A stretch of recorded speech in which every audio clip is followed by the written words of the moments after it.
লজ্জাবতীর পাতা ছুঁয়েছ কোনোদিন স্নিগ্ধজিৎ? দেখনি কেমন ছোঁয়া মাত্রই গুটিয়ে যায় সব পত্রগুলো, যেন নিবিড় ভালো লাগার আবেশে চোখ বুজে ফেলে ওরা। তেমন করেই তো ছুঁয়েছ আমায় তুমি।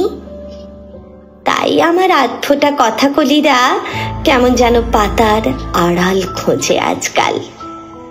ভালোবাসা কথাটা মুখে আনতে বড় আড়ষ্ট হই এখন। ঠিক যেদিন থেকে আমার সহজ ভালোবাসা একটু একটু করে প্রেমের রং মাখতে শুরু করলো, সেদিন থেকেই ভালো লাগার ভীষণ আবেশে চোখ বন্ধ করে ফেললাম আমি। লজ্জা পেলাম, কি ভীষণ লজ্জা পেলাম তোমার চোখে চোখ রাখতে। কিন্তু যে চোখ বহিরঙ্গে রাখতে পারলাম না তোমার চোখে, সেই চোখ অন্তরঙ্গে প্রতিনিয়ত ছুঁয়ে চলতে শুরু করলো তোমার গভীর চোখের ছায়াছবি।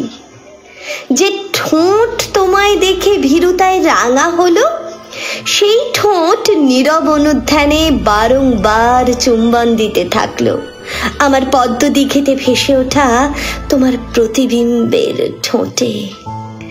যে হাত দুটো তোমার হাত ছুঁতে গিয়ে থরো থরো কম্পিত হলো, সেই হাত দুটোই নীলাভ স্বপ্নের নীল ডানা হয়ে উড়ান দিল তোমার আলো আধারী অনুভবের অলিন্দে। যে পা দুটো তোমার কাছে যেতে চেয়েও স্থবিরতা ভাঙতে পারল না কিছুতেই, সেই পা দুটো হঠাৎ চোরা স্রোতের টানে পা ফসকে অথই জলে, বড় অথই জলে স্নিগ্ধজিৎ, বড় তীব্র ঢেউ। সেই ঢেউয়ের প্রতিকূলে সাঁতরে উঠে আসার ক্ষমতা নেই বোধহয় আমার। কিন্তু তারাও যে বাইরে আসার পথ ভুলেছে। এমন অন্তঃসলীলা নদীতে কি নাও ভাসানো যায় বলো? হয়তোবা যায়, হয়তোবা যায় না। আমার নীল আকাশের স্বপ্নদের যে বাইরে যাওয়া মানা, তা কি তুমি জানো না স্নিগ্ধজিৎ? তুমি পারবে তোমার স্নিগ্ধ চোখের দৃষ্টি হেনে ওই বিরাট নীল আকাশটাকে আমার ছোট্ট জানালায় এনে দিতে?